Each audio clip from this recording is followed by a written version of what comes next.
ಈ ವಿಡಿಯೋ ನೋಡಿದಾದ್ಮೇಲೆ ನೀವು next time ಕಾಗೆನ ನೋಡಿದ್ರೆ ಭಯ ಪಡ್ತೀರಾ. ಒಂದು ಗ್ರೂಪ್ ಆಫ್ ಸೈಂಟಿಸ್ಟ್ ಒಂದು ಫ್ರೀಯಾಗಿ ಓಡಾಡ್ತಿರೋ ಕಾಗೆನ ತಗೊಂಡ್ಬಂದು ಒಂದು ಕೇಜಲ್ಲಿ ಹಾಕಿ ಎಕ್ಸ್ಪೆರಿಮೆಂಟ್ ನ ಮಾಡ್ತಾರೆ. ಇಲ್ಲಿ ಹೈಲೈಟ್ ಆದ ವಿಷಯ ಏನಂದ್ರೆ ಪ್ರತಿಯೊಬ್ಬ ಸೈಂಟಿಸ್ಟ್ ಆ ಕೇಜ್ ಹತ್ರ ಹೋಗ್ಬೇಕಾದ್ರೆ ಒಂದು ಡಿಫ್ರೆಂಟ್ ಫೇಸ್ ಮಾಸ್ಕ್ ನ ವಿಯರ್ ಮಾಡ್ತಾ ಇದ್ದ. ಯಾಕಂದ್ರೆ ಈ ವಿಡಿಯೋನ ಲಾಸ್ಟ್ ವರ್ಗು ನೋಡಿ ನಿಮ್ಗೆ ಅರ್ಥ ಆಗುತ್ತೆ. ಅವ್ರು ಏನೇ ಎಕ್ಸ್ಪೆರಿಮೆಂಟ್ ಮಾಡಿದ್ರು ಆ ಮಾಸ್ಕ್ ನ ಹಾಕೊಂಡೆ ಎಕ್ಸ್ಪೆರಿಮೆಂಟ್ ಮಾಡ್ತಿದ್ರು. ಎಕ್ಸ್ಪೆರಿಮೆಂಟ್ ಎಲ್ಲ ಕಂಪ್ಲೀಟ್ ಆಗುತ್ತೆ, ಆ ಕಾಗೆನು ಫ್ರೀಯಾಗಿ ಬಿಟ್ಬಿಡ್ತಾರೆ. ಈ ಎಕ್ಸ್ಪೆರಿಮೆಂಟ್ ಎಲ್ಲ ಕಂಪ್ಲೀಟ್ ಆಗಿ 11 ಇಯರ್ಸ್ ಆಗುತ್ತೆ. 11 ಇಯರ್ಸ್ ಆದ್ಮೇಲೆ ಸೇಮ್ ಫೇಸ್ ಮಾಸ್ಕ್ ನ ಹಾಕೊಂಡು ಸೈಂಟಿಸ್ಟ್ಸ್ ಈಚೆ ಬರ್ತಾರೆ. ಯಾವಾಗ ಸೈಂಟಿಸ್ಟ್ ಆ ಫೇಸ್ ಮಾಸ್ಕ್ ನ ಹಾಕೊಂಡು ಈಚೆ ಬರ್ತಾರೋ, ಈಚೆ ಇರೋ ಪ್ರತಿಯೊಂದು ಕಾಗೆನು ಈ ಫೇಸ್ ಮಾಸ್ಕ್ ನೋಡಿ ಡೇಂಜರ್ ಬಂದ್ರೆ ಯಾವ ತರ ಸೌಂಡ್ ಮಾಡುತ್ತೋ ಅದೇ ರೀತಿ ಸೌಂಡ್ ಮಾಡಕ್ಕೆ ಸ್ಟಾರ್ಟ್ ಮಾಡ್ತವೆ. ಇಲ್ಲಿ ಶಾಕಿಂಗ್ ವಿಷಯ ಏನಂದ್ರೆ ಎಕ್ಸ್ಪೆರಿಮೆಂಟ್ ಗೆ ಯೂಸ್ ಮಾಡಿದಂತ ಕಾಗೆ ಇವಾಗ ಆ ಜಾಗದಲ್ಲಿ ಇದೆಯೋ ಇಲ್ವೋ ಕೂಡ ಗೊತ್ತಿಲ್ಲ.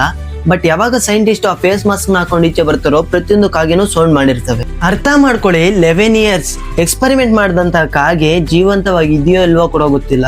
ಬಟ್ ಅದ್ ನೋಡಿದಂತ ಫೇಸ್ ನ ಡೇಂಜರ್ ಅಂತ ಎಲ್ಲ ಕಾಗೆಗಳಿಗೂ ಅರ್ಥ ಆಗೋ ತರ ಹೇಳಿದೆ. ಈ ಎಕ್ಸ್ಪೆರಿಮೆಂಟ್ ಇಂದ ನಾವೇನ್ ಅರ್ಥ ಮಾಡ್ಕೊಬಹುದು ಅಂದ್ರೆ ಕಾಗೆಗಳು ಸಹ ಫೇಸ್ ನ ರೆಕಗ್ನೈಸ್ ಮಾಡ್ತವೆ. ರೆಕಗ್ನೈಸ್ ಮಾಡಿರೋ ಫೇಸ್ ನ ನೆಕ್ಸ್ಟ್ ಜನರೇಷನ್ಗೂ ಶಿಫ್ಟ್ ಮಾಡ್ತವೆ. ಸೊ ಈ ತರ ಇನ್ಸಿಡೆಂಟ್ ನಿಮ್ ಲೈಫ್ ಅಲ್ಲಿ ಆಗಿದ್ರೆ ಕಮೆಂಟ್ ಮಾಡಿ. ಈ ವಿಡಿಯೋನ ನಿಮ್ ಫ್ರೆಂಡ್ಸ್ ಜೊತೆಗೂ ಶೇರ್ ಮಾಡ್ಕೊಳ್ಳಿ.